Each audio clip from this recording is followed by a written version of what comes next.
Two point या Marathi YouTube चॅनलमध्ये तुमच्या सगळ्यांचं स्वागत आहे. आज मी तुम्हाला 2024मध्ये सगळ्यात जास्त विचारले जाणारे इंटरव्ह्यू क्वेश्चन्स घेऊन आलो आहे, तेही मॅन्युअल टेस्टिंग करिता. तर चला मग सुरू करूया. मॅन्युअल टेस्टिंग म्हणजे एक सॉफ्टवेअर ज्याला आपण मॅन्युअली टेस्ट करू शकतो. त्यात आपण जे पण ऑपरेशन्स परफॉर्म करू ते सगळे मॅन्युअल राहतील. No programming is involved in this. So त्यालाच आपण फंक्शनल टेस्टिंग सुद्धा म्हणतो. तर मॅन्युअल टेस्टिंगमध्ये सध्याला 2024मध्ये थोडेसे क्वेश्चन्स हायर लेवलचे झाले आहेत. ते रिअल टाईम सिनारिओज आपल्याला विचारत आहेत. सो जेणेकरून त्यांनाही कळायला पाहिजे की या समोरच्या व्यक्तीने खरंच एखाद्या प्रोजेक्टवर काम केलं आहे, तो बेंचवर नव्हता, लाईक दॅट. सो ते रिअल टाईम क्वेश्चन्स मोर विचारू लागले आहेत. त्यामुळे मी ते ऑल क्वेश्चन्स जे सध्याच्या मार्केटमध्ये ट्रेंडिंग आहेत ते तुमच्यासाठी खास घेऊन आलो आहे. तर चला तर मग ते क्वेश्चन्स काय आहेत ते बघूया. तर त्यात पहिला क्वेश्चन येतो जो नेहमी विचारला जातो, तो आहे what is manual testing or what is functional testing. हे फंक्शनल आणि मॅन्युअल दोघंही एकच गोष्ट आहेत मित्रांनो. So don't get confuse if he ask you about what is functional testing, then तेव्हा सुद्धा तुम्हाला हेच आन्सर द्यायचं आहे. ठीक आहे. जेव्हा तो त्याला म्हणेल की फंक्शनल टेस्टिंग काय हे मला आणखी इव्हॅल्युएट करून दे, तेव्हा ते तुम्हाला त्यात आणखी गोष्टी ॲड करायच्या आहेत, त्या आपण पुढे बघणारच आहोत. तर for simple question like what is manual software testing or functional testing, त्यासाठी तुम्हाला सरळ आन्सर द्यायचा आहे की testing is a software testing a software or web application or mobile application as per user and customer requirements, and which make sure all functionality is working as expected, which is used to improve the quality of the product.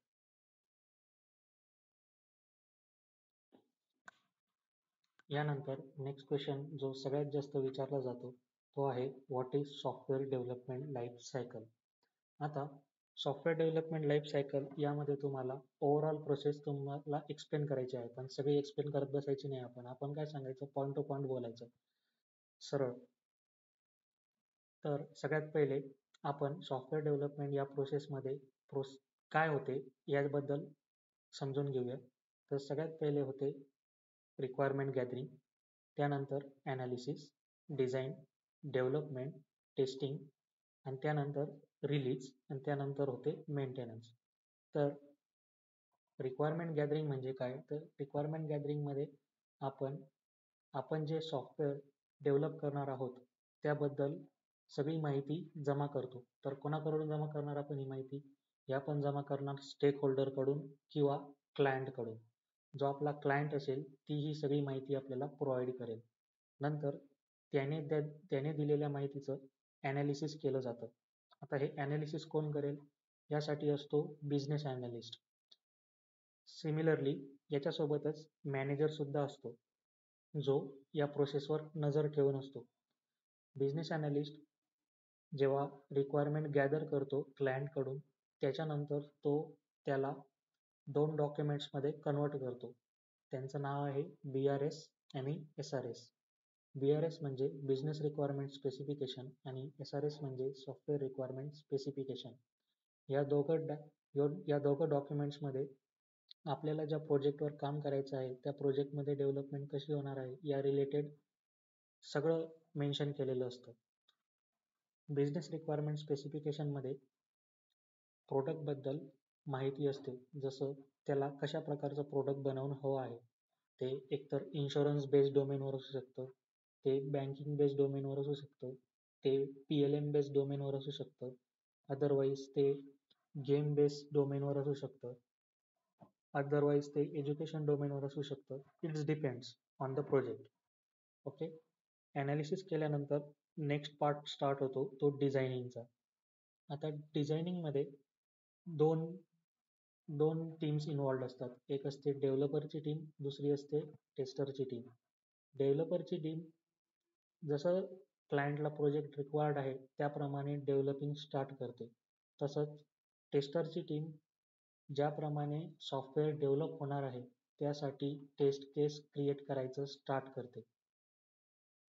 कारण तयार झालेल्या सॉफ्टवेअरला taste करण्यासाठी taste केस या खूप important role play करतात. त्यानंतर येते development.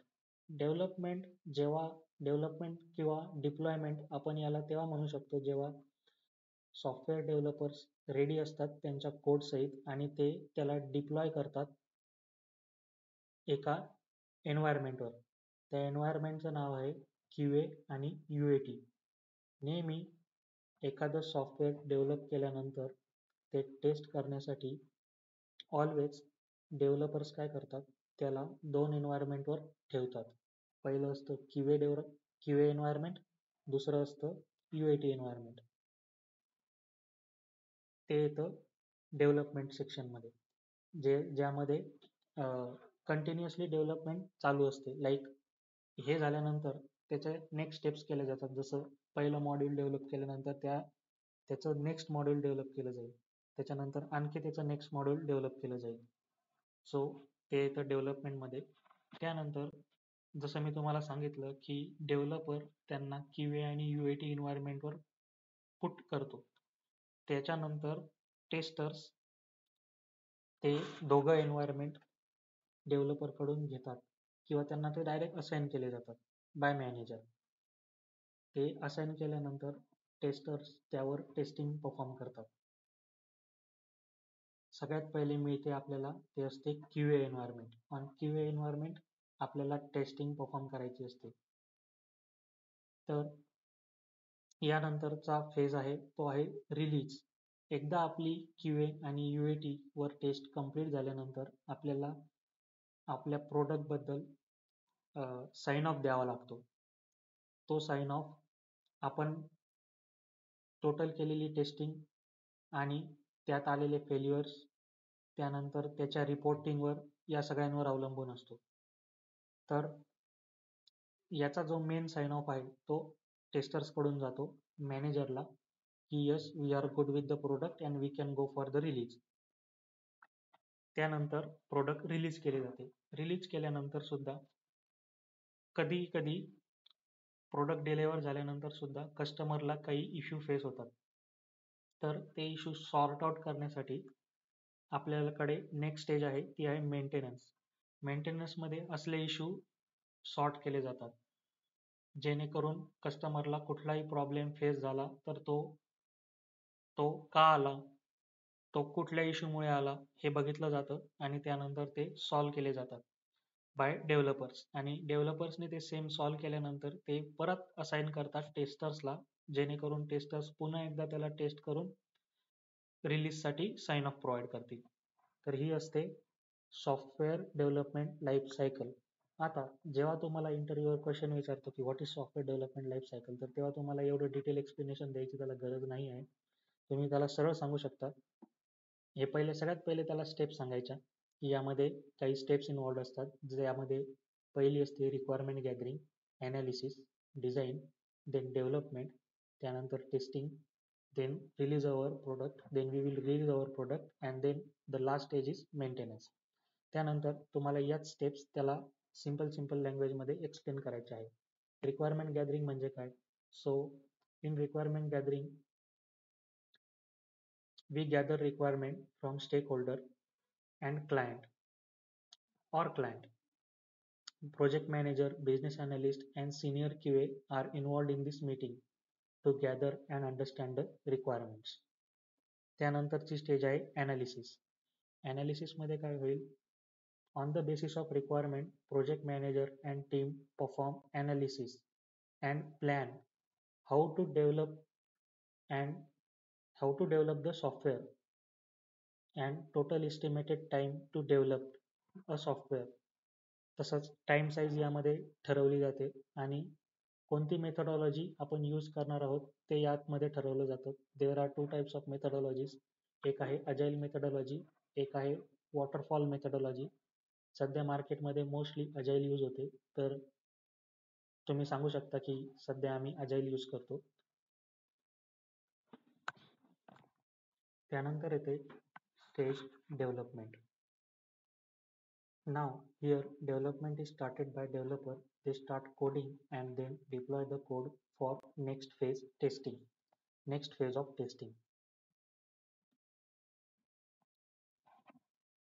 So इथे काय होते की लाईक डेव्हलपर काय करतील, डेव्हलपिंग स्टार्ट करतील, त्यांचा कोड लिहितील आणि कोड लिहिल्यानंतर ते त्याला दोन एन्व्हायरमेंटवर पुट करतील. जसं मी आधी सांगितलं होतं ते आहे QA आणि UAT एन्व्हायरमेंट. त्यानंतर टेस्टर त्याला टेस्टिंग त्या एन्व्हायरमेंटवर टेस्टिंग स्टार्ट करतील. तर तिथे तुम्हाला सांगायचं आहे for testing tester start testing code deployed on QA and UAT environment. Create proper documentation and reports for test cases and bugs fixed. After that, we go for release. Then our product is release for customer. Then after there is a one more stage which called as a maintenance. If user face any issue in software or web application that are resolved and tested in maintenance phase. That's it. इतकंच तुम्हाला software development life सायकलमध्ये explain करायचं आहे. Next important question is software testing life cycle. हा question बऱ्याचदा इंटरव्ह्यूअर कडून विचारला जातो. तर याचं एक्सप्लेनेशन करताना तुम्हाला पुन्हा पहिले त्याच्या सगळ्या स्टेप्स सांगायच्या आहेत, ज्यामध्ये इन्व्हॉल्ड आहे requirement analysis, planning, test case designing, creating an environment to execute our test case, then test case execution, त्याच्यानंतर येईल स्टेज टेस्ट केस रिपोर्ट और टेस्ट क्लोजर. तर आता या सगळ्या स्टेप्समध्ये कोणकोणती प्रोसेस होते ते आपण बघणार आहोत. त्यामध्ये पहिली प्रोसेस आहे रिक्वायरमेंट ॲनालिसिस. त्यामध्ये काय करतो आपण, we start analysis for the requirement from client. Like we receive 2 document. जसं मी आधी तुम्हाला सांगितलं होतं की आपल्याला बिझनेस ॲनालिस्टकडून 2 डॉक्युमेंट दिले जातात, ते आहेत BRS आणि SRS. तर then next stage is planning. Here QA lead create plan in which total time estimation, sprint estimation is decided. इथे काय होईल, आपल्याला एक QA लीड असाइन केलेला असेल. तो काय करेल, आपल्या टोटल टेस्टिंगसाठी लागणारा टाइम आणि स्प्रिंट एस्टिमेशन क्रिएट करेल. आता स्प्रिंट काय असते, तर एखाद्या मॉड्यूलला डेव्हलप करण्यासाठी यूज करण्यात आलेली टाईमलाईन त्याला आपण स्प्रिंट म्हणतो. आणि टोटल एस्टिमेशन टाईम म्हणजे एखादं प्रोडक्ट पूर्णतः डेव्हलप करण्यासाठी त्याला अंदाजे मांडलेला टाईम यामध्ये येईल. जसं एखादं प्रोडक्ट डेव्हलप करण्यासाठी आपल्याला जवळपास 3 ते 4 महिन्याचा टाईम लागत असेल, तर तो येईल टोटल टाईम एस्टिमेशनमध्ये. आणि स्प्रिंट एस्टिमेशन हा टाईम कमी असेल, जो असेल like most of the sprints are like from 1 week to 1 month.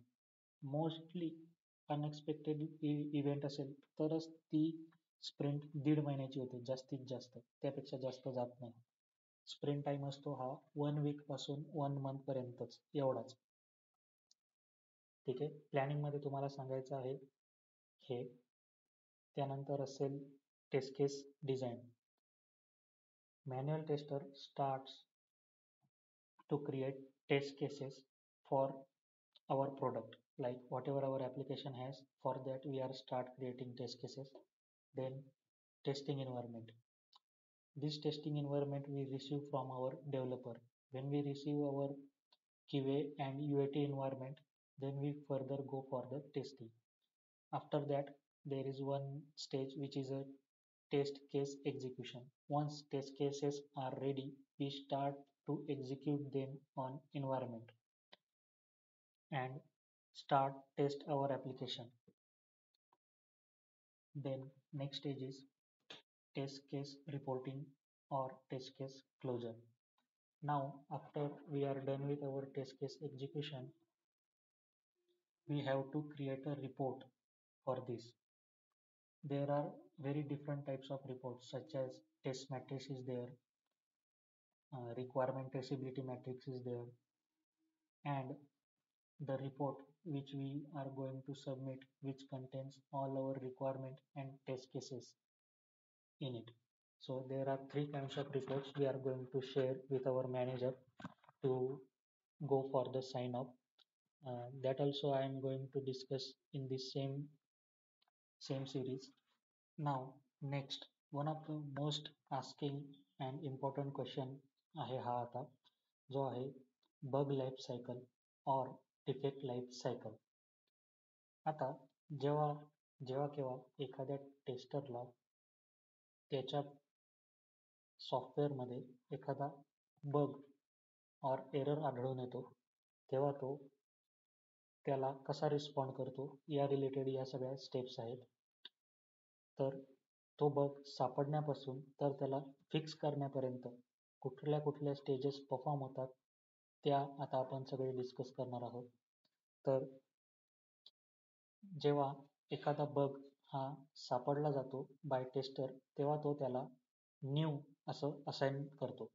Like एक बग सापडला, मग तो त्याला न्यू आणि एक नाव देईल, जसं BG1 लाईक बग 1. ठीक आहे, तो त्याला असाइन करेल ॲज अ न्यू. त्याच्यानंतर त्याचं स्टेटस तो ठेवेल ओपन.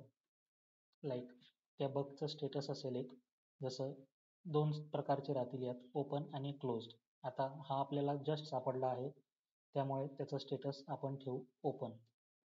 ठीक आहे, तो सापडलेला बग हा आता सॉल्व करण्यासाठी आपल्याला डेव्हलपरला द्यावा लागेल. ठीक आहे, तर हा बग आपण असाइन करतो डेव्हलपरला. हा बग डेव्हलपरला असाइन केल्यानंतर डेव्हलपर या बगला चेक करेल की हा बग व्हॅलिड आहे का इनव्हॅलिड आहे. बहुतेक वेळा असं होतं की जेव्हा आपण समजा एक सिनारिओ एक्झिक्यूट केल्यानंतर पुन्हा तो एक सिनारिओ एक्झिक्यूट करताना एरर येतात, कारण तो सिनारिओ ओन्ली वन्स एक्झिक्यूट झाला पाहिजे अशी रिक्वायरमेंट असते. तर ऑब्वियसली जेव्हा तोच सिनारिओ आपण सेकंड टाइम एक्झिक्यूट करायला जाऊ, तेव्हा तिथे प्रॉब्लेम येईल or it will show some error. So असले एरर इनव्हॅलिड असतात, जे की रिक्वायरमेंट स्पेसिफाईड नसतात. त्यामुळे डेव्हलपर अशा बग्सला रिजेक्ट सुद्धा करू शकतात. अदरवाईज जर तो बग व्हॅलिड असेल आणि आपल्या रिक्वायरमेंटमध्येच येत असेल, जसं एखादी रिक्वायरमेंट आहे आणि त्या रिक्वायरमेंटलाच पूर्ण करताना तो बग टेस्टरला टेस्टर त्याला फेस करत असेल, तर अशा बगला डेव्हलपर्स ॲक्सेप्ट करतात आणि त्याला फिक्स करण्याची प्रोसेस स्टार्ट करतात. ठीक आहे, जर तो इनव्हॅलिड असेल तर नाही करणार ॲक्सेप्ट, जर व्हॅलिड असेल तर तो ॲक्सेप्ट ते करतील आणि त्याच्यानंतर सॉल्व करायला स्टार्ट करतील त्याला. डेव्हलपरने तो बग सॉल्व केल्यानंतर नेक्स्ट स्टेज असते रिटेस्टिंगची. आता आपण त्या बगला इन्शोर करतो की लाईक याआधी जो प्रॉब्लेम आपल्याला आपल्या प्रोडक्टमध्ये येत होता तो रिझॉल्व झाला आहे का नाही हे आपण रिटेस्ट करून चेक करतो. त्यानंतर जर तो प्रॉब्लेम पुन्हा आला नाही आपल्याला, तर तेव्हा आपण त्याला त्या टेस्ट केसेसला फिक्स झाली असं म्हणून असाइन करतो. जर आपल्याला पुन्हा सेम एरर ॲपियर झाला, तर मग आपण त्याला फिक्स करत नाहीत. आपण त्याला करतो आपण त्याचं स्टेटस ठेवतो not fix or steel facing error. आणि जर स्टील आपण एरर फेस करत असेल तर आपण त्याला रिओपन करतो. ठीक आहे, आणि रिओपन करून आपण रिअसाइन करतो डेव्हलपरला की याआधी जो आम्ही बग डिटेक्ट केला होता तो अजून पूर्णतः रिझॉल्व नाही झाला आहे.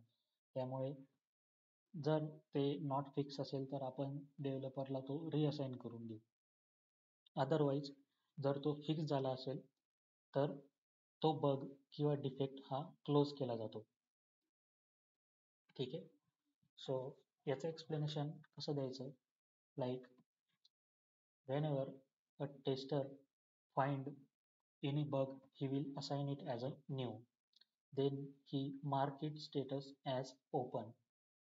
Then after, by using Jira tool, he is going to assign the bug to the respected developer. Then after assigning the same to the developer is going to check whether it is valid or invalid defect. If it is invalid, he rejects it. If it is valid, he takes it to resolve. After that, he solve the bug and give tester to retest it.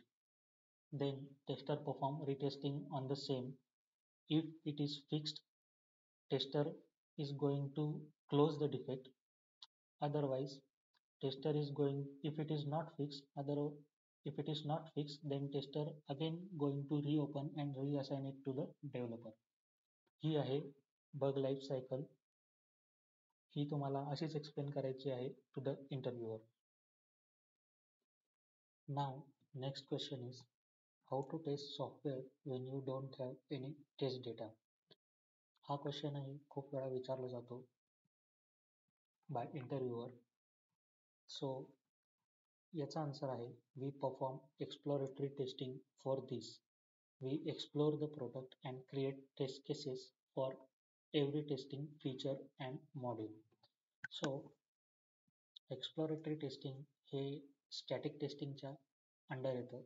इथे आपल्याला आपल्या प्रोडक्टबद्दल explore करावं लागतं आणि आपल्याला त्याला taste करावं लागतं. हे आपण तेव्हा करतो जेव्हा आपल्याकडे टाईम लिमिट कमी असते आणि आपल्याला प्रोडक्टचं नेक्स्ट मॉड्यूल टेस्ट करायचं असतं, ज्याचे टेस्ट केसेस अजून आपण तयारसुद्धा केलेले नाही आहेत, पण आपल्याला इमिजिएटली आपल्याला रिपोर्टसुद्धा द्यायचा आहे आणि त्या मॉड्यूलला टेस्ट करून त्याचा रिपोर्टसुद्धा सबमिट करायचा आहे. तर अशा वेळी आपण एक्सप्लोरेटरी टेस्टिंग परफॉर्म करतो. यानंतर येते what is RTM. RTM is nothing but like requirement traceability matrix. आता मी आधी सांगितलं होतं की आपण काही रिपोर्ट सबमिट करतो आपल्या मॅनेजरला. त्यापैकी एक रिपोर्ट आहे हा, जो आहे रिक्वायरमेंट ट्रेसिबिलिटी मॅट्रिक्स, ज्यामध्ये कुठल्या कुठल्या गोष्टी इन्व्हॉल्ड असतात त्या मी खाली यात दिलेल्या आहेत. यात असतो requirement ID, requirement type and description आणि टेस्ट केस विथ स्टेटस. आता यामध्ये हा आपण जसा या इमेजमध्ये दिसत आहे तुम्हाला असाच तयार करून देत असतो, ज्यामध्ये रिक्वायरमेंट नंबर राहील. It's like from 1 to whatever the number of requirement we have. Then रिक्वायरमेंटचं डिस्क्रिप्शन नेक्स्ट कॉलममध्ये राहील, जसं log in to application, ticket creation, search ticket etcetera. Similarly log in to application या एका रिक्वायरमेंटसाठी कुठल्या कुठल्या taste केस लिहिण्यात आलेल्या आहेत, त्या टेस्ट केसेसचे नंबर त्याच्या पुढे प्रोव्हाइड केले जातील. आपण टेस्ट केसेस एका युनिक ID मध्ये ऑलवेज स्टोअर करतो. ते IDs आपण इथे पुट डाऊन करू, जसं TC01, TC02, TC03 लाईक दिस. आणि त्यानंतर नेक्स्ट कॉलम असेल त्याच्या स्टेटससाठी, की या टोटल नंबर ऑफ टेस्ट केसेसपैकी किती टेस्ट केसेस पास झाल्या, किती टेस्ट केसेस फेल झाल्या, किती टेस्ट केसेस रनसुद्धा केले नाहीत, किती टेस्ट केसेस होल्डवर आहेत, असं आपण या स्टेटसमध्ये मार्क करू शकतो. जसं TC01 pass. Suppose TC02 is fail, then we will put here as a fail. Otherwise, if we don't take a run for TC02, like TC02 ही नंबरची टेस्ट केस आपण टेस्टच केली नाही, सो आपण इथं डायरेक्ट लिहू शकतो नो रन म्हणून. ठीक आहे. So in this way requirement traceability matrix is created. So इंटरव्ह्यूअरला तुम्हाला फक्त एवढंच सांगायचं आहे की requirement traceability matrix is a matrix which contains requirement ID, requirement type and description. Also it has test case with status. That's it. त्यानंतर विचारला जाणारा सगळ्यात कॉमन क्वेश्चन आहे functional and non functional testing. So there are two types of testing. One is functional testing, one is non-functional testing. तर functional testing आणि non functional टेस्टिंगमध्ये काय काय येतं ते आपण आता पाहणार आहोत. फंक्शनल टेस्टिंगचे एक्सप्लेनेशन देताना तुम्ही त्या इंटरव्ह्यूअरला असं सांगायचं की functional testing contains unit testing, integration testing, sanity testing, regressions testing, smoke testing. Also, what they are going to perform, that we also have to explain to the same. Like unit testing, आता ही unit testing नेहमी developer कडून perform होते. जेव्हा developer त्याचा code ready करतो तेव्हा तो त्याला वन्स टेस्ट करतो, त्यालाच म्हणतात युनिट टेस्टिंग. इंटिग्रेशन टेस्टिंग ही सुद्धा डेव्हलपर कडून परफॉर्म होते. समजा डेव्हलपरने 2-3 प्रकारचे मॉड्यूल तयार केले आहेत. पहिला मॉड्यूल त्यांनी टेस्ट केला, दुसरा मॉड्यूल त्यांनी टेस्ट केला, तिसरा पण मॉड्यूल त्यांनी टेस्ट केला. आता तो इंटिग्रेशन टेस्टिंग परफॉर्म करतो, ज्यात all 3 modules at once involved असतात. तो सगळे मॉड्यूल्स चेक करेल वन बाय वन किंवा अल्टरनेटली ऑर एनी हाऊ. त्याला म्हणतात इंटिग्रेशन टेस्टिंग. ही सुद्धा डेव्हलपर परफॉर्म करतो. त्यानंतर येते सॅनिटी टेस्टिंग. सॅनिटी टेस्टिंग ही एक मॅन्युअल टेस्टर परफॉर्म करत असतो. त्याचा आन्सर तुम्हाला असं सांगायचं आहे की like changes made by the developer, for example new feature or module is added by the developer. Now this module is going to be tested by a software tester. Like the features present in the same module are working as per our requirement or not, that we are going to check. That is called as a sanity testing. Then after we are going to perform regression testing. Regression testing ही अशी testing असते जी involve करते each and everything present in the application. जसं एखादं नवीन module एक आपल्या टेस्टिंगमध्ये add केलं असेल तर आपण त्या मॉड्यूलला टेस्ट करतो की ते मॉड्यूल बरोबर चालतंय का नाही. पण रिग्रेशन टेस्टिंगमध्ये आपण हे पण टेस्ट करतो की because of that module other functionality effect तर झाली नाही ना, और ती फंक्शनॅलिटी पहिले जशी चालत होती तशीच वर्क करत आहे ना.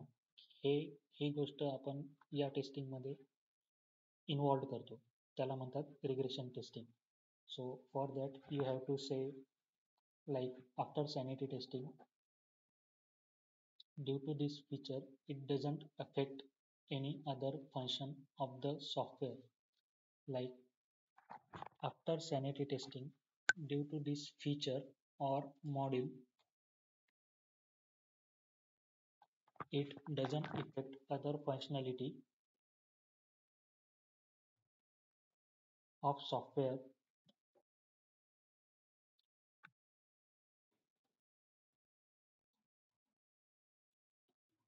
that we ensure. To test that, we perform regression testing on all application and make sure that everything else is working fine. त्यानंतर येते स्मोक टेस्टिंग. स्मोक टेस्टिंग ही तेव्हा परफॉर्म केली जाते जेव्हा आपल्या मॉड्यूलमध्ये काही क्रिटिकल फंक्शनॅलिटीज इन्व्हॉल्व असतात. For example log in application, otherwise payment application, card payment application. if our module has like online payment application that like security related thing such as address application. If any module contains a personal thing which is address, which we don't want to share with anything else except that customer or user, such kind of testing comes under smoke testing. So here you just have to say that like in smoke testing we focus on critical functionality and their examples. That's it. Functional टेस्टिंगमध्ये एक आणखी type येते, त्याला म्हणतात user acceptance testing. So user acceptance testing is nothing but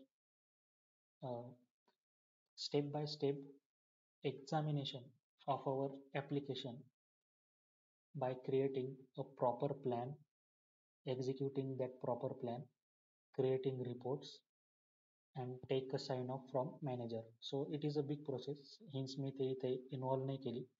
तुम्ही या पूर्ण series संपल्यानंतर या पूर्ण सिरीजलाच थोडक्यात जर इंटरव्ह्यूअरला एक्सप्लेन केलं की हेच आपण UAT मध्ये करतो, it is also correct because it is the same thing which happens in UAT. Then other is non-functional testing. In non-functional testing, we have some types such as security testing, load testing, compatibility testing, usability testing.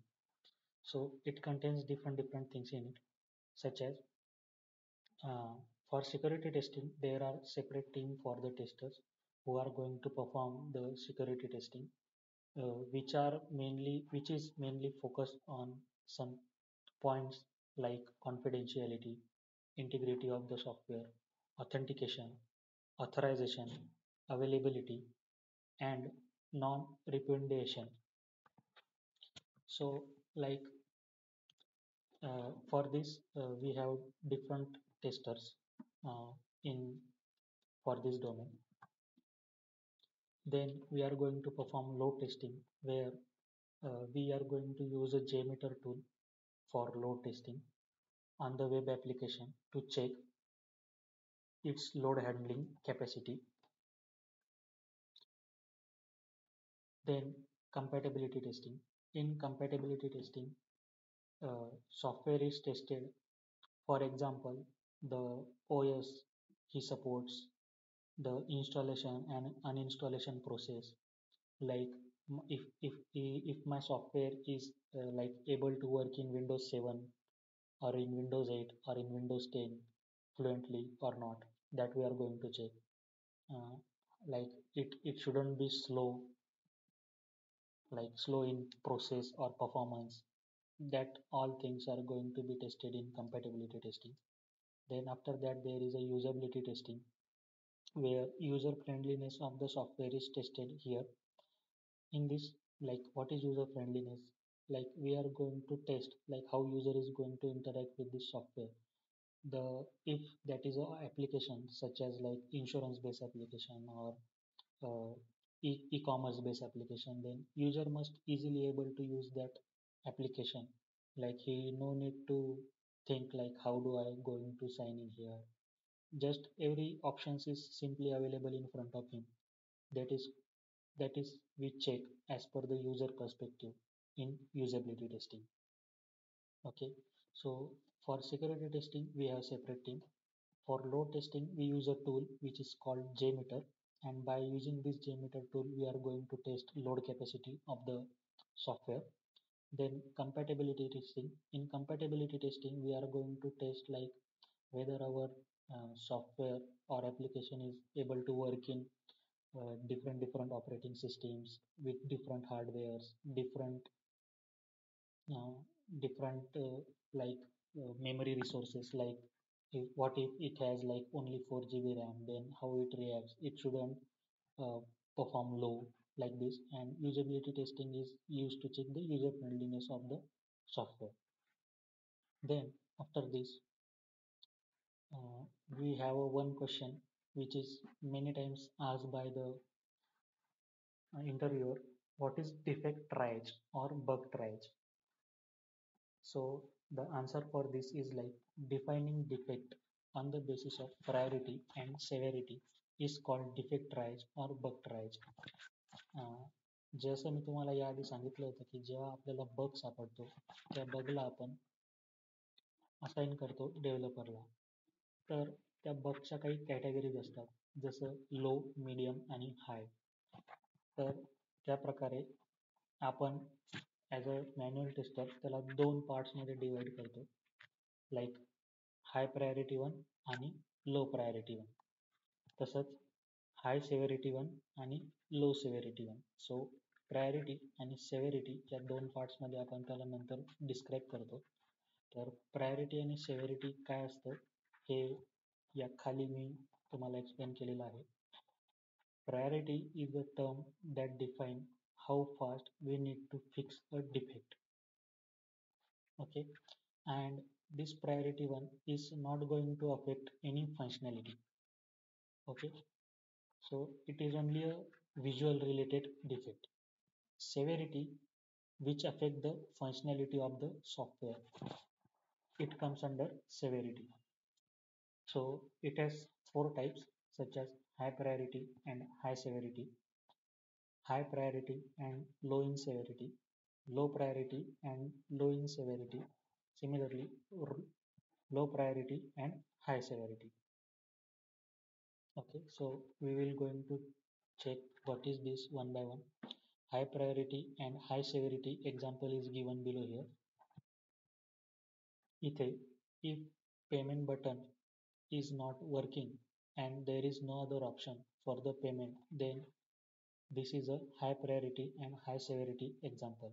Suppose तुम्ही एका ॲप्लिकेशनवर आहात आणि suppose तुम्ही Amazon website use करत आहात आणि ॲमेझॉनवरून तुम्हाला एक प्रोडक्ट आवडला आणि तुम्ही ते प्रोडक्ट परचेस करायला फॉरवर्ड झाले आणि जेव्हा तुम्ही त्याला कार्टमध्ये ॲड करता आणि जेव्हा त्याच्या मेक द पेमेंट ऑप्शनवर क्लिक करतात तेव्हा ते बटनच आज काम करत नाही आहे किंवा मेक द पेमेंट या ऑप्शनवर क्लिक केल्यानंतर there is nothing happen, like प्रोसेसच पुढे जात नाही आहे आणि त्या मेक द पेमेंट शिवाय तिथे अदर कुठलाही ऑप्शन प्रेझेंट नाही आहे जेणेकरून की तुम्ही ते अल्टर करू शकाल, जसं UPI यूज करसाल और कार्ड पेमेंट यूज करसाल और ऑनलाईन बँकिंग यूज करसाल. तिथे फक्त मेक द पेमेंट हे एकच बटन आहे. नाव याचा सरळ सरळ अफेक्ट असा होईल की कुठल्याही कस्टमरला परचेस करणं खूप हार्ड जाईल. त्यामुळे या डिफेक्टला एका कॅटेगरीमध्ये ठेवलं जातं, ती आहे हाय प्रायोरिटी आणि high severity. Next is high priority but low in severity. So what is example for this? Suppose on user profile, user is not able to see his address, pin code after he update address. Then this is high priority but low severity example. So जेव्हा केव्हा कुठलाही user त्याचा address किंवा त्याचा personal data update करतो, तर update केल्यानंतर after clicking on update the data should be updated, right? But now here in this scenario when he is going to update, the data is not getting updated. So this is a high priority but low in severity example. आता हे असं का आहे, high priority का आहे? कारण user त्याचा address update करू शकत नाही. त्यामुळे इन केस जर इन फ्युचर त्याला ॲड्रेसवर काही प्रोडक्ट हवं असेल तर तो ते घेण्यासाठी असमर्थ ठरेल. आणि लो इन सेव्हिरिटी हे याच्यासाठी आहे कारण बिकॉज ऑफ दिस या ॲप्लिकेशनची फंक्शनॅलिटी कुठेच अफेक्ट होत नाही आहे. जसं त्याचे मेन थिंग्स चालू आहेत, जसं हा प्रॉब्लेम फक्त या युजरला आला आहे, बाकी युजर्सचं data updation and everything is working fine. So this comes under like high priority and low severity. Just because like suppose डेटाबेसमध्ये तो ॲड्रेस अवेलेबलच नसेल त्यामुळे तो अपडेट नाही करू शकत आहे, पण बाकीचे सगळे जितके पण ॲड्रेस आहेत ते सगळे अवेलेबल आहे डेटाबेसमध्ये, त्यामुळे बाकीचे युजर्स त्याला अपडेट पण करू शकत आहेत आणि प्रोसीड पण करू शकत आहेत. So this comes under high priority and low severity example. Then third आहे लो प्रायोरिटी आणि लो सेव्हिरिटी. सो याचा एक्झाम्पल आहे की like if on a bank account transaction page today icon or logo of the bank is missing but everything else is working fine. This is a low priority and low severity example. Suppose एखादं application तुम्ही open केलं जे तुमचं बँकिंगचं application आहे, suppose Canara bank. Then ते open केल्यानंतर तुम्ही आज असं पाहिलं की जेव्हा तुम्ही ट्रान्झॅक्शन पेजवर जाताय किंवा तुमची हिस्ट्री चेक करताय त्यावर त्याचा लोगो आज दिसत नाही आहे, जे की खूप निग्लिजिबल सुद्धा आहे की लाईक कधी कधी तुम्हाला लक्ष पण जाणार नाही त्या गोष्टीकडे. पण लोगो हा असला पाहिजे, ते दाखवतं की this documents belongs to this particular bank. So this is a low priority low severity example. Because low priority is because it is not affecting any customer. Also low severity because it is not going to affect any function. So this comes under low priority and low severity. Then after that there is one more scenario which is low priority and high severity. Now the example for this, if if you are on payment page, and on that payment page you have UPI payment option, you have net banking payment option, which is online net banking, you have card payment option. Okay, now what happened, there is also PayPal is there, which comes under UPI. So now, PayPal is also present there above UPI. It didn't comes under UPI. So if PayPal is there, and today someone is trying to make his payment by using this PayPal, so today he is getting error, like he is not able to proceed with payment. But he has some different options such as UPI is there, net banking is there, by card is there. So this comes under category like low priority but high in severity, because uh, low priority is just because it has some different option.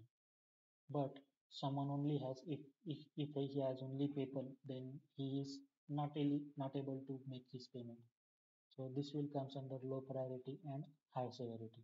So we have to make sure that this defect should solve immediately, because PayPal is not working. This is also one of our customer which is using our application, by which customers are going to pay and make money, make payment.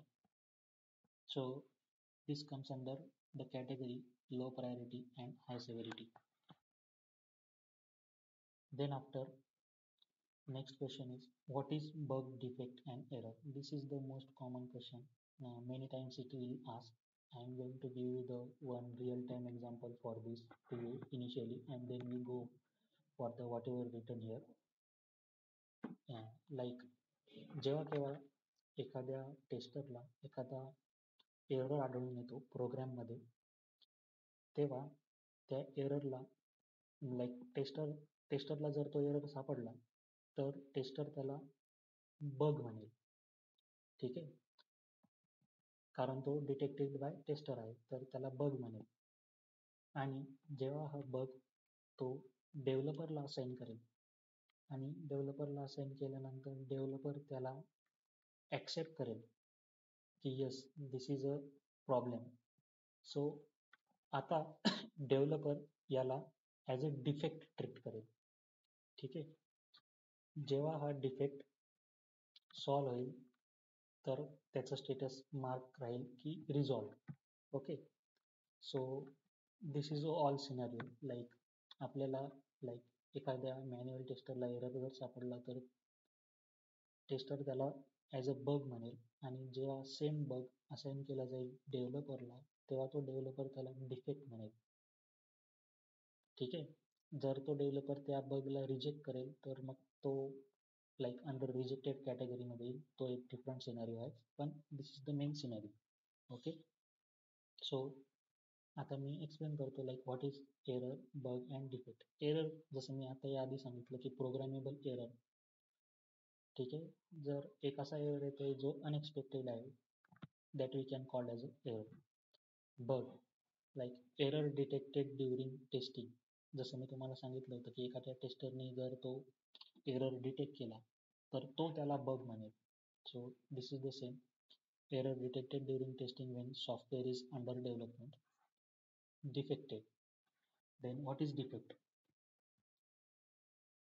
Detected by developer during software development.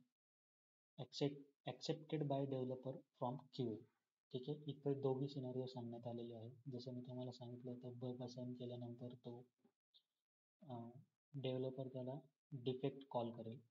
Similarly असंही होऊ शकतं की developer स्वतःच taste करतोय त्याचं application, आणि त्याला सुद्धा तो सापडेल इश्यू, तेव्हा सुद्धा तो त्याला डायरेक्ट डिफेक्ट कॉल करेल. So this is the difference between bug, defect and error. त्यानंतर मेथडॉलॉजी मी तुम्हाला एक्सप्लेन करणार आहे. There are two types of methodology are used in the market. One is waterfall model, one is agile model.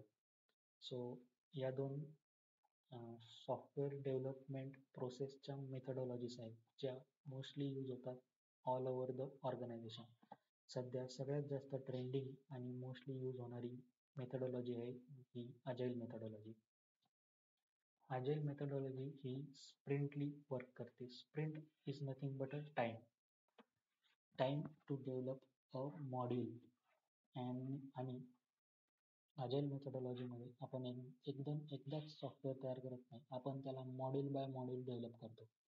जसं पहिल्या वीकमध्ये पहिलं module तयार होईल, सेकंड वीकमध्ये सेकंड मॉड्यूल तयार होईल, थर्ड वीकमध्ये थर्ड मॉड्यूल तयार होईल, and go on until our product going to get completed. याला म्हणतात अजाईल मेथडॉलॉजी. सो स्प्रिंट काय असते तर स्प्रिंट हा टाइम असतो. It may be from 1 week to 1 month.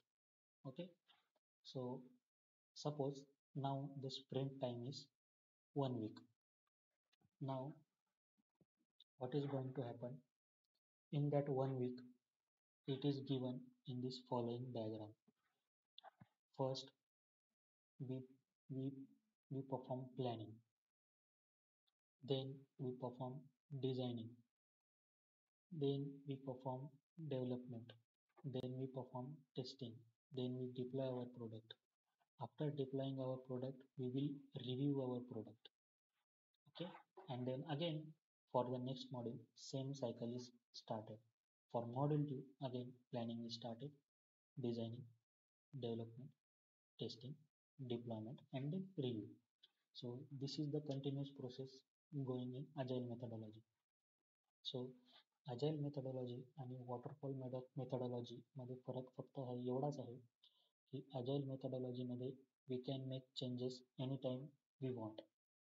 Okay, but waterfall methodology मध्ये we cannot make changes. To make changes we have to wait for its next release. Okay, so agile methodology बद्दल तुम्हाला जर इंटरव्ह्यूवरने question विचारला तर त्याला initially हे सांगायचं की suppose we have one week of sprint. In that 1 week of sprint we are going to perform planning, then perform designing, then development, then testing, then deployment, and after that review of the module or product or application. That's it. So त्याचंच explanation मी इथे खाली provide केलं आहे. Also अजाईलमध्ये काही meetings involved असतात. ठीक आहे, interviewer बऱ्याचदा विचारतात की what are the meetings involved in agile methodology. So to explain that are I am going to give here. पहिली मीटिंग असते स्प्रिंट प्लॅनिंग मीटिंग. या स्प्रिंट प्लॅनिंग मीटिंगमध्ये आपण डिसाईड करतो की ओव्हरऑल डेव्हलपमेंटमध्ये आपण काय काय करणार आहे. जसं plan about sprint, we are going to perform like what we are going to perform in all sprint is discussed. Developer roles such as it involved like developer roles, tester roles, team roles and responsibilities. Okay, त्याच्यानंतर next meeting असते ती आहे daily scrum call और we also called it as a standup call. या मीटिंगमध्ये आपल्याला status द्यावं लागतं. जसं day to day progress update. Like every day in stand-up call, tester give update to the manager like what he did yesterday, what he is going to do today, and if there is any backlog or blockage he is facing, he is going to update about this to his manager. So that is a daily scrum call. Then after we are going to perform sprint review meeting. This is happen at the end of our sprint. Like आपला module तयार झाल्यानंतर deploy करण्याआधी आपण एक review meeting ठेवत असतो, ज्यामध्ये हे मॉड्यूल बद्दल आपण डिस्कशन करतो. Like in which we include like review our sprint, check user requirement fulfilled or not, failures if we are facing any failure that are going to be discussed here in this meeting. Then another meeting is retrospective meeting. After successfully we deliver our product, we are going to perform this retrospective meeting. In this retrospective meeting, this happen after delivery. Like suppose we are delivered our product and then we are going to take retrospective meeting with stakeholders, client and with all our team. So all our team is going to tell and explain him that like what are the area of improvements or what are the functionality which we should take more care of. Suppose that in future we have to improve the functionality of the software. Future scope is discussed. Like this all things are come in retrospective meeting. Then after this, there is one more meeting which is called as a sprint backlog meeting. In sprint backlog meeting, this meeting has no specific time zone. It will happen in any time between the sprint. As I said, whenever a tester or developer face any issue about the requirement, we have to talk with manager and client to sort it out. So आपण एक meeting ठेवतो आपल्या client आणि manager बद्दल, आपल्या manager सोबत, जेणेकरून आपण आपल्याला येणारे इश्यूज और क्वेश्चन्स सॉल्व करून घेतो त्याच्याकडून. त्याला म्हणतात स्प्रिंट बॅकलॉग मीटिंग. ही मीटिंग कुठल्याही वेळेत होऊ शकते, पण ही मीटिंग होते in between sprints only. So this are the meetings in agile methodology. Okay, जसं मी आधी सांगितलं होतं, अजाईल मेथडॉलॉजीचा एक ॲडव्हान्टेज आहे, we can make any changes in our application at any time in sprint in agile methodology.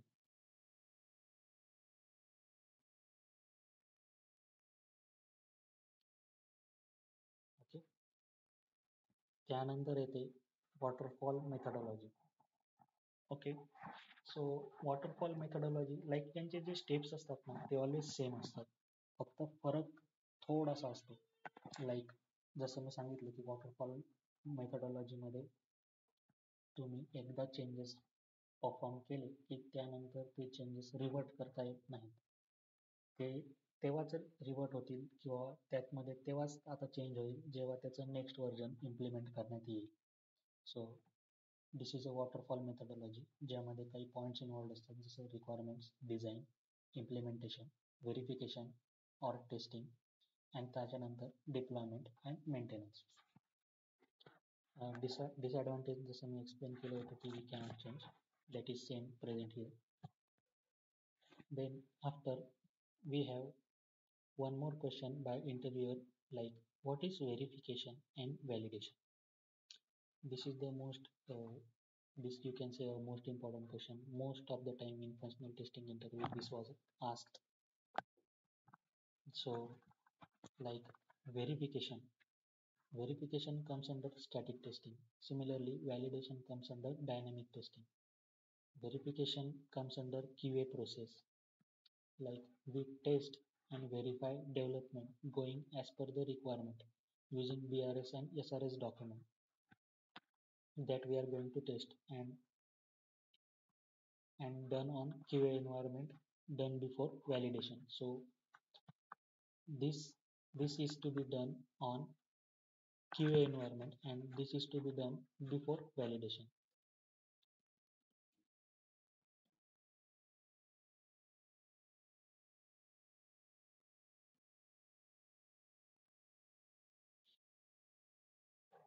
Okay, so verification म्हणजे काय असतं की व्हेरिफिकेशनमध्ये आपण व्हेरीफाय करतो की आपलं प्रोडक्ट जे आपण डेव्हलप करत आहात, म्हणजे जे सॉफ्टवेअर डेव्हलपर आपल्याला डेव्हलप करून QA एन्व्हायरमेंटवर देत आहेत, ते रिक्वायरमेंटनुसारच डेव्हलप होत आहे का नाही.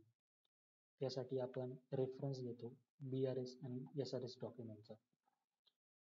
याला म्हणतात verification. It come under static testing. जेव्हा आपण व्हेरिफिकेशन परफॉर्म करतो तेव्हा आपल्याला लाईक प्रॉपर टेस्ट केस क्रिएट करून टेस्टिंग करायची गरज नाही. आपण डायरेक्टली इंडिव्हिज्युअली स्टार्ट करू शकतो as per our requirement. Just read BRS आणि SRS document and start testing. Okay, त्यानंतर येतं validation. Validation is comes under dynamic testing. Now here it is a quality control process also. We can also say that it is a quality control process, but it is not like verification. Here, proper planning and proper execution is involved, where we are going to perform like create test cases, execute those test cases. After executing those test cases, we are going to create report. Also, we are going to, if we are going to face any problems, then we are going to get it sorted out from our manager, like this. Also, validation चा एक main purpose आहे की आपण verify करतो bye manager and client की तुम्हाला product हे असंच हवं आहे. ठीक आहे. जसं आपण व्हेरिफिकेशनमध्ये BRS आणि SRS डॉक्युमेंट रेडी करूनच व्हेरीफाय करायचो की like the same product is needed to be developed. But in validation, we will cross-check and review it from our manager as well as from customer. So that is very important thing in this validation. So this you can explain to the interviewer. Then after, what is equivalent partitioning or pesticide paradox? Suppose you have 100 number of test cases. Out of 100, 5 are same but just written in different words. So we can reduce the number of test cases to 96 by reducing those 5 test cases as a 1. It is called as equivalence partitioning or pesticide paradox. जर आपल्याकडे 100 taste cases आहेत आणि 100 taste cases पैकी 5 taste केस असे आहेत ज्या वेगवेगळ्या पद्धतीने लिहिलेल्या मात्र आहेत, पण त्या एकच ऑपरेशन परफॉर्म करतात आणि एकाच गोष्टीला टेस्ट करतात. सो असं होतं कारण जर मॉड्यूल असाइन केलेले असतील तर ॲट द एंड आणि दुसऱ्याच्या मॉड्यूलच्या ॲट द इनिशियल वेळेला टेस्टर्स रिपीटेडली टेस्ट केसेस लिहू शकतात. So to reduce the number of such test cases, we call this kind of test cases as equivalence partitioning or pesticide paradox. So then next question is, what is boundary value analysis? So interviewer most time ask this question, खूप वेळा विचारतात हा, boundary value analysis म्हणजे नेमकं काय असतं. तर for example एक सॉफ्टवेअर आहे आणि त्यावर आपल्याला इन्फो एंटर करायची आहे. त्या इन्फॉर्मेशनमध्ये एक बॉक्स आहे, टेक्स्ट बॉक्स, जो रिप्रेझेंट करतो एजसाठी. सपोज हे एक प्रोडक्ट आहे जे एक स्पेसिफिक वयोगटासाठीच आहे. जसं इन्शुरन्स आहे 18 ते 62 गटासाठी. Like this is means like 18 वयोगटापासून 62 वयोगटापर्यंत तुम्ही इन्शुरन्स घेऊ शकता. असं कुठलं ॲप्लिकेशन आहे फॉर एक्झाम्पल. तसंच इथे एक ॲप्लिकेशन आहे ज्यामध्ये आपण एज व्हॅल्यू 21 पासून 65 पर्यंत एंटर करू शकतो. तर boundary value analysis or boundary value testing कशी असेल, तर यात इनव्हॅलिड आणि व्हॅलिड टेस्ट डेटा इन्क्लूड असेल. जसं इनव्हॅलिड टेस्ट केसमध्ये राहील की 1 पासून 20 पर्यंत वयोगटाची व्यक्ती इथे एज एंट्री करू शकत नाही, ते इनव्हॅलिड असेल. सो इनव्हॅलिड टेस्ट केसमध्ये तो सिनारिओ लिहिलेला असेल. तसंच व्हॅलिड टेस्ट केसेसमध्ये हा सिनारिओ लिहिलेला असेल की 21 ते 65 वयोगटापर्यंतचे लोक यामध्ये व्हॅल्यूज एंटर करू शकतील. जसं मॅक्झिमम व्हॅल्यू असेल 65, मिनिमम व्हॅल्यू असेल 21 आणि also we will verify and validate that user निगेटिव्हमध्ये नंबर्स नाही पुट डाऊन करू शकत, जसं -21, -22. Okay, because age is always in positive in like increasing way. So we can't like say की like माझं एज -21 आहे. ठीक आहे. त्यानंतर अगेन इनव्हॅलिड टेस्ट केसेस राहील इफ युजर एंटर्स एज 66. कारण आपलं लास्ट एज लिमिट आहे 65, तर 65 पर्यंत ते इनटेक घेईल. त्यानंतर ते घेणार नाही. Like from 66 to above anything तेवढे सगळे एजेस इनव्हॅलिड असतील. तर या सगळ्या गोष्टी येतात बाउंड्री व्हॅल्यू मध्ये.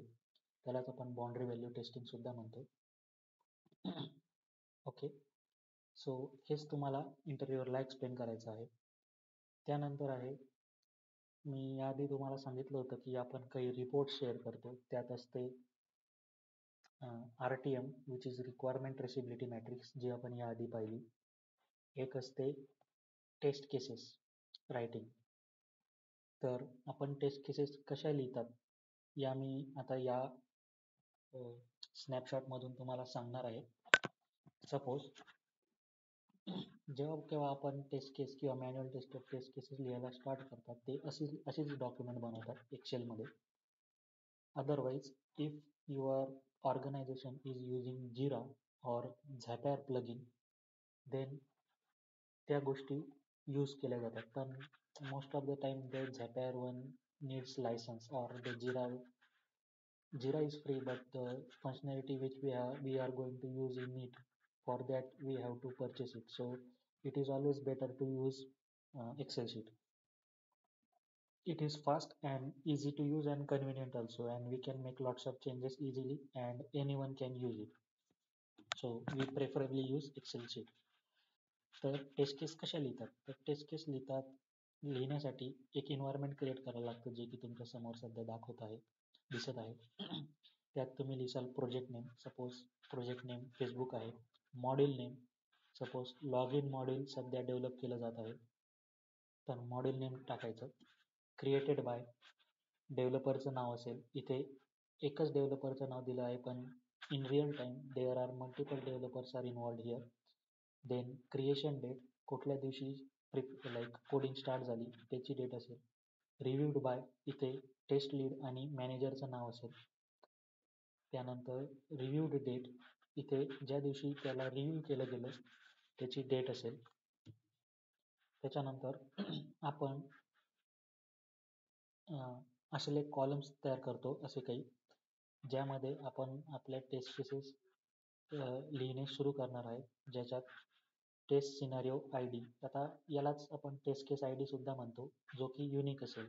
जसं इथं फेसबुक ॲप्लिकेशनसाठी आपण टेस्ट केस लिहित आहोत सर, तर मी याला लिहिलं आहे लाईक TS_FB_001. ओके, सो इथून ही स्टार्ट होईल. त्याच्यानंतरची राहील like TS_FB_002, TS_FB_003 and so on. Okay, त्यानंतर इथे राहील टेस्ट केस सिनारिओ और टेस्ट केस डिस्क्रिप्शन, और we can also say that like requirement. इथे आपण टेस्ट सिनारिओ डिस्क्रिप्शनच्या ऐवजी टेस्ट रिक्वायरमेंट डिस्क्रिप्शन सुद्धा आपण लिहू शकतो. ओके, या रिक्वायरमेंटमध्ये असतील different number of test cases. Okay, आता टेस्ट केस ID इथे आपण देऊ. आता इथे जो आपण टेस्ट केस ID देऊ हा युनिक असेल, ऑलवेज युनिक असेल.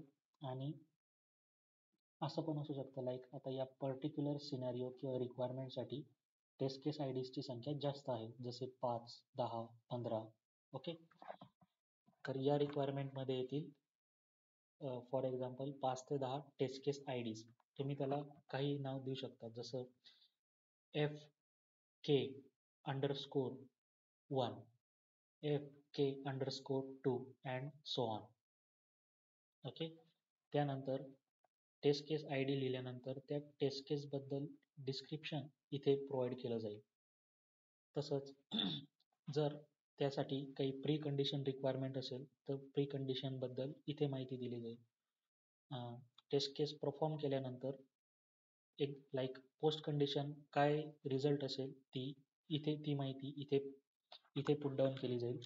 त्याच्यानंतर एक्सपेक्टेड रिझल्ट इथे पुट केला जाईल, जसं पास पाहिजे और फेल पाहिजे. त्याच्यानंतर ॲक्च्युअल रिझल्ट आपण इथे पुट डाऊन करू आणि इथे आपण आपल्या टेस्ट केसचं स्टेटस ठेवू. जसं आपण रिक्वायरमेंट ट्रेसिबिलिटी मॅट्रिक्समध्ये लिहिलं होतं की आय डी नेम आणि त्याच्या पुढे लिहायचं की ती पास झाली और फेल झाली. ओके, ते इथे येईल. त्यानंतर एक्झिक्युटेड बाय मध्ये येईल त्या टेस्टरचं नाव जो की या टेस्ट रिक्वायरमेंटवर काम करत आहे. ओके, इथे त्याचं नाव येईल. एक्झिक्युटेड डेट टाकेल तो ज्या दिवशी त्याने ते एक्झिक्यूट केलं होतं. आणि कमेंट्स सॉरी कमेंट्स और रिमार्क्स हा आपला लास्ट कॉलम असेल. इथे तुम्ही एकतर कुठलेही रिमार्क्स देऊ शकतात और कमेंट्स देऊ शकतात for your testing. Okay, in this way you are going to create a test cases in real time. Okay, आता टेस्ट केस कशा बनवतात एखाद्या मॉड्यूलला अनुसरून याच्यासाठी मी एक सेपरेट व्हिडिओ बनवणार आहे. तो इन फ्युचर आपल्याला येईलच. पण this is just a interview related question like how you are going to create test cases. तर त्याला हे कॉलम्स एक्सप्लेन करायचे. त्याला हे एक्सप्लेन तेव्हा नसेल की लाईक की आपण लाईक पहिले लॉग इन पेज टेस्ट करू. हां, जर त्यांनी एखादा सिनारिओ तुम्हाला दिला तर तेव्हा तुम्ही त्याला लाईक टेस्ट केस क्रिएशन मध्ये एक्सप्लेन करा. पण जर तो त्यांनी विचारलं की how do you create documentation for test case, then this is the thing which you have to explain to him. Okay, त्यानंतर नेक्स्ट आहे how to raise defects in Jira tool. Okay, this is a real time scenario sometimes asked by the interviewer. तर जिरामध्ये ना 2 प्रकारचे templates असतात. एक असतं कानबन, एक असतं स्क्रम. सध्या करंट मार्केटमध्ये सगळ्यात जास्त यूज होणारं आहे स्क्रम. सो मी इथे स्क्रम एक्सप्लेन केलेला आहे. जर तुमचा एक्सपिरियन्स लेवल लाईक 3 to 5 इयर्सचा असेल, लाईक 5+ इयर्सचा असेल, तेव्हा तुम्हाला प्रोजेक्ट क्रिएट करावा लागतो. त्यानंतर टेम्पलेट सिलेक्ट करावं लागतं स्क्रम. आफ्टर दॅट तुम्हाला एक टीम क्रिएट करावी लागते. त्यानंतर त्यात टीम मेंबर्स ॲड करावे लागतात आणि त्यांना ॲक्सेस द्यावा लागतो. जसं लाईक टेस्टर्सला ॲक्सेस द्यावा लागतो to create and raise issue or bugs. तसंच डेव्हलपरला ॲक्सेस द्यावा लागतो to read and write and issues what the assign for them. जर तुमचं एक्सपिरियन्स लेवल 0 to 3 इयर असेल तर तुम्ही फक्त like mostly raising the bug and assigning the bug to the developer या एवढ्या प्रोसेसमध्येच इन्वॉल्ड असतात. ठीक आहे, सो ती प्रोसेस या खाली मी एक्सप्लेन केलेली आहे. जसं click on create button, then after create button you have to select project, then issue type. त्याच्यानंतर इश्यू टाईपमध्ये डिफरंट ऑप्शन आपल्याला त्यात प्रेझेंट असतात. जसं story, bug, epic, task. Mostly tester use करतात तो बग. त्यानंतर बग सिलेक्ट केल्यानंतर त्याचं डिस्क्रिप्शन ते देतात, त्याचं स्टेटस देतात. स्टेटसमध्ये असतं लो, मीडियम किंवा हाय प्रायोरिटी. त्यानंतर ते बॅकलॉगवर आपल्याला टू डूमध्ये शो होतं. ओके, जेव्हा तुम्ही जिरा यूज केलं असेल और करत असाल और तुम्ही कधी ह्याचं अदर लेक्चर्स बघितले असाल यूट्यूबवर, तर त्यात तुम्हाला दिसेल की टाईमलाईनवर 3 स्टेटस असतात. जसं टू डू, इन प्रोग्रेस आणि डन. सो त्याचे स्टेटस त्याप्रमाणे होतात. जसा तुम्ही बग रेस केला तर त्याचं इनिशियल स्टेटस असतं ते टू डू. त्याच्यानंतर बगबद्दल तुम्हाला माहिती द्यावी लागते. जसं हाऊ टू क्रिएट और रिक्रिएट द इश्यू और रिक्रिएट द बग. त्यानंतर ॲपियर झालेल्या बगचा स्क्रीनशॉटसुद्धा तुम्हाला त्यामध्ये अटॅच करावा लागतो. So after that you can lastly click on create and like bug is got created on the jeera. So he process असते जिरा tool use करायची. आणि यामध्येच ॲट द एंड तुम्हाला असाइन पण करावं लागतं. त्यात ऑप्शन असतं एक जेणेकरून तुम्ही डायरेक्टली ड्रॉपडाऊनमधून सिलेक्ट करू शकता डेव्हलपरचं नाव आणि तो त्याला असाइन होऊन जाईल. आणि इवन टाईमलाईनसुद्धा असते, पण टाईमलाईन मोस्टली मॅनेजर यूज करतो आणि मॅनेजर त्याला हँडल करतो की लाईक किती टाईमलाईन कोणाला दिली पाहिजे की तो ते बग फिक्स करेल तेवढ्या टाईममध्ये. Okay, so these are the some different things which are present on the Jira tool, such as project board is there, which is used to create issue. backlog is there to track issue. Okay, then backlog is the thing which contains all your issues, like all to do issues are present in the backlog. Okay, then there is a board is there. Sorry, I initially said that timeline is there, but there is a board option is there in Jira, which is used to show like to do, in progress, and done operation. Then we have timeline. This is a timeline like we initially said about the sprint. So manager is going to distribute this timeline. Suppose like a developer is going to fix the issue in just 2 working days, and then in just same day we have to test it and uh, create a report regarding it. So that kind of things is comes under here. Then then this teams option is going to be controlled by the our QA lead or our manager, where he has access to add or remove the peoples in the uh, like project. After this next question येतो, तो आहे की what is latent defect and what is mask defect. बहुतांश वेळा आहे ना याचा difference सुद्धा विचारतात की लॅटंट डिफेक्ट आणि मास्क डिफेक्ट मध्ये फरक काय आहे हे सांगा. तर त्याचं एक्सप्लेनेशन इथे खाली दिलेलं आहे. Latent defect, a defect which is missed and present in the current release. This is happened due to the regression testing and retesting is not correctly performed by the tester after bug is fixed. Suppose एखादा बग सापडला आणि बग सापडल्यानंतर तुम्ही त्याला assign केलं डेव्हलपरला, डेव्हलपरने तो fix सुद्धा केला, पण फिक्स केल्यानंतर आहे ना तुम्ही रिटेस्टिंग करताना त्याला नीट चेक केलं नाही की तो ॲज पर रिक्वायरमेंट वर्क होतोय का नाही. त्यामुळे काय होतं की डिफेक्ट राहून जातो. बहुतेक वेळा when we have to give result very fast, at that time this scenario is come. So latent defect हा असा डिफेक्ट असतो जो मिस झाला टेस्टर्सकडून आणि तो रिलीजमध्ये प्रेझेंट आहे. तर अशा डिफेक्टला आपण म्हणतो लॅटंट डिफेक्ट. त्यानंतर येतो मास्क डिफेक्ट. मास्क डिफेक्ट हा मिस यामुळे होतो कारण आपल्याला जेव्हा रिक्वायरमेंट भेटते किंवा जेव्हा मॅन्युअल टेस्टर रिक्वायरमेंट क्रिएट करत असतात तेव्हा ती रिक्वायरमेंट इन्व्हॉल्वच केलेली नसते की आपल्याला हे पण टेस्ट करायचं आहे म्हणून. आणि तो हा जो बग आहे हा तो त्या पर्टिक्युलर सिनारिओलाच ॲपियर होतो. So mask defect is a defect which is appear only certain process. This defect is called as mask defect. Hence, it is not detected cause the test case requirement is missed. Means from initial time की ते requirement मध्येच नसेल तो, त्यामुळे तो miss होतो आणि आपल्याला रिलीज मध्ये समजतं की एक बग आहे जो एका पर्टिक्युलर सिनारिओलाच एक्झिक्यूट होत आहे. ओके, त्यानंतर येते अल्फा टेस्टिंग आणि बीटा टेस्टिंग. तर अल्फा टेस्टिंग आणि बीटा टेस्टिंग हे आणखीन लाईक अल्टरनेटिव्ह नेम्स आहेत QA आणि UAT टेस्टिंगसाठी, असंही तुम्ही म्हणू शकता. Alpha testing, you can say it is a testing which is used for applications such as insurance based, banking based, which contains very critical functionality and which are going to test like we have to test them thoroughly.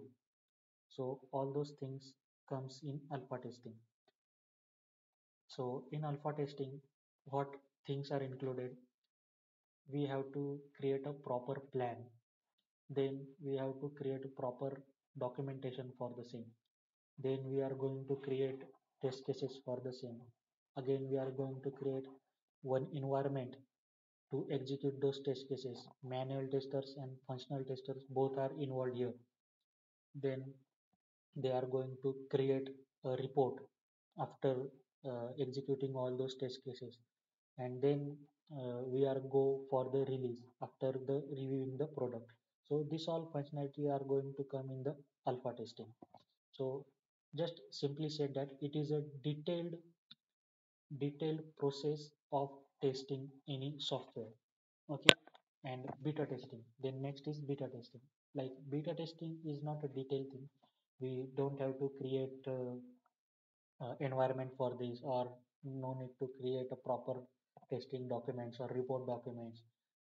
Beta testing is mostly performed for the application which are already present in the market, such as gaming application is there, the Rummy Circle application is there, like this. So this kind of applications no need to test from start. So we have to test them as a user perspective, like how user is going to interact with the same. So the less amount of testing is required for the beta testing. Okay, so this is the difference between alpha testing and beta testing. Then, as I said initially, like we have to supply, there are like three reports to our manager. First report is our test cases. Second report is RTM, which is requirement traceability matrix. Then there is one more report which we share on daily sprint basis, which is called as a test matrix. Now how this test matrix is going to be created, that I am going to explain it first.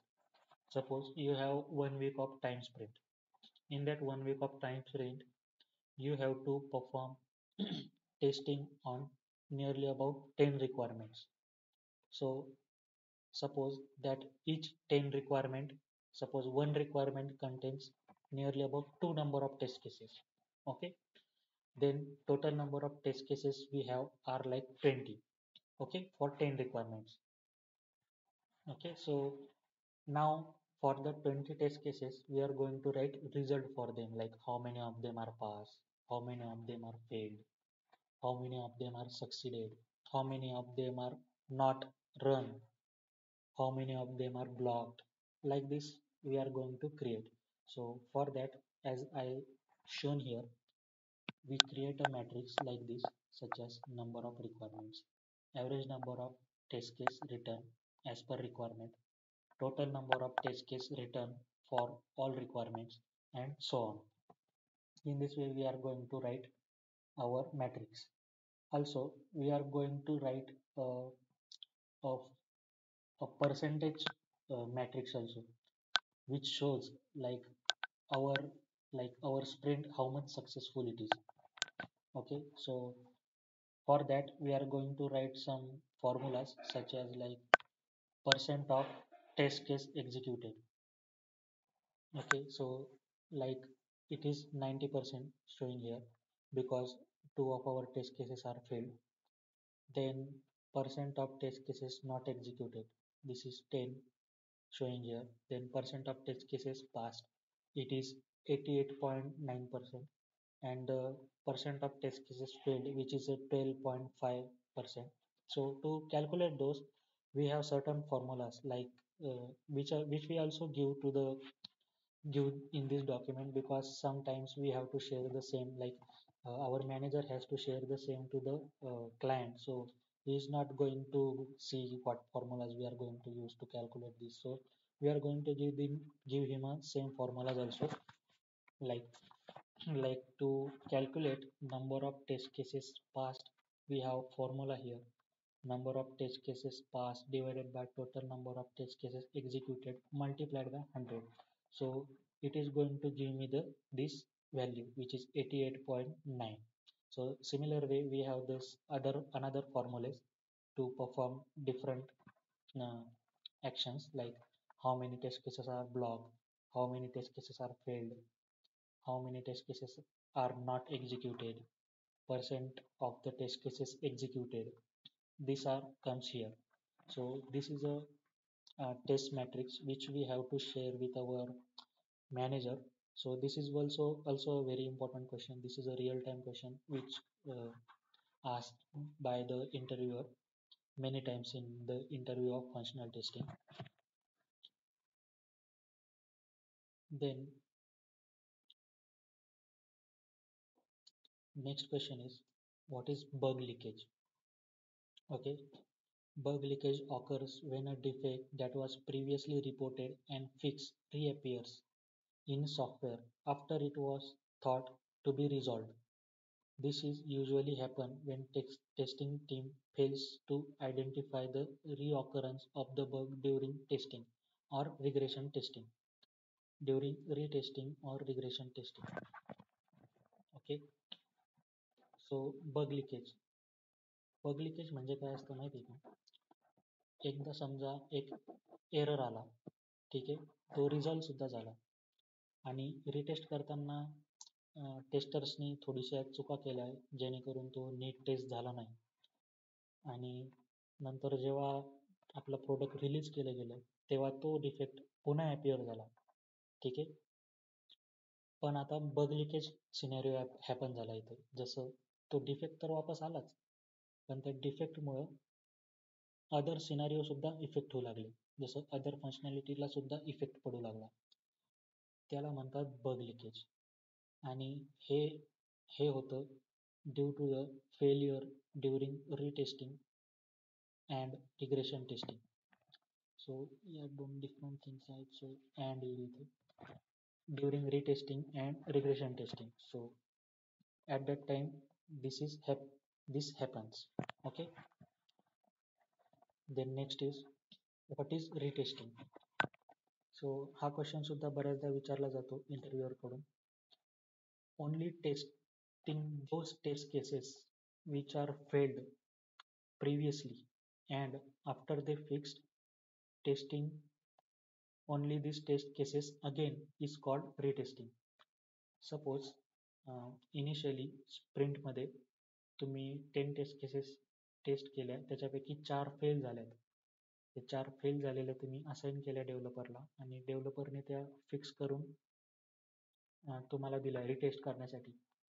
तर रिटेस्टिंगमध्ये आपण आता ज्या आपल्या fail झाल्या होत्या त्या 4च taste करू आणि त्यानंतर आपली टेस्टिंग एंड होईल. त्यालाच म्हणतात रिटेस्टिंग. त्याच्यानंतर आहे डिफेक्ट कॅस्केडिंग. ओके. जसं मी तुम्हाला सांगितलं होतं याआधी की एखाद्या डिफेक्टमुळे again and again different defects appear होतात, ते येतं under defect cascading. Defect cascading is the process of triggering other defect in the application when defect goes unnoticed while testing it invokes other defects. Okay, this is the same you have to answer. Then next question is what is monkey testing. So this comes under testing terminology thing. Monkey testing out test cases in limited time. Example, if we have to test 500 test cases in 2 days, we do monkey testing. We execute like first test case, then after we don't test second, third, fourth, then directly we jump on fifth and we test fifth test cases. Then after that we don't check 6, 7, 8, 9, then we jump directly on 10th one, then we test that test cases, then we test like 15th, then 20th. Then in this way we are going to complete all our 500 test cases in just 2 days. So that we can call it as a monkey testing. Then after that there is a ad hoc testing is there. Ad hoc testing we can say like when we don't have any documentation, that testing we can call it as a ad hoc testing. Directly we start testing by seeing our application. We are not going to create any documentation for this or anything like. Directly see and play by using BRS and SRS document. That comes under ad hoc testing. Also, whatever I explained you before, which is monkey testing, it is a part of the ad hoc testing. Okay. Then there is a one more question come like what is Stella product testing tool? Okay. So this is a tool which is available in market which don't needs programming knowledge or any testing knowledge. So it allows area analyst without making programming or skill who have knowledge of critical requirement of software to create and run automate tests. So like Stella is a tool where like आपल्याला इथे ना like त्या product बद्दल knowledge असण्याची काहीच गरज नाही. ठीक आहे. या टूलमध्ये ते प्रोडक्ट एंटर केल्यानंतर यात काही सिनारिओज असतात जे पर्टिक्युलर सिनारिओ ते टेस्ट करतं. ओके, आपल्याला त्याला सेट करायची गरज पडते फक्त, आणि ते सेट करण्यासाठी एखादा एक्सपिरियन्स व्यक्ती त्यासाठी लागत नाही. Okay, those who just able to read and understand they can do that. Okay, त्यानंतर what is black box testing? So this is the most common question which comes, and many of you, if you are preparing for the interview, this is the first question, like which everyone knows and know his answer. So this is the homework for you guys. याचा answer तुम्ही मला comment सेक्शनमध्ये कळवा. ज्यांना black box testing माहीत नाही त्यांनाही मी सांगून देतो. Black box testing is nothing but a testing software using positive and negative scenarios. Like for example, suppose तुम्ही लॉगिन पेज टेस्ट करत असाल, तर लॉगिन पेजवर काय काय असते, युजर नेम असेल, पासवर्ड असेल, त्यानंतर लॉगिन बटन असेल, साइन अप बटन असेल. तर जसं मी सांगितलं की black box testing is nothing but a testing a software in positive as well as negative way.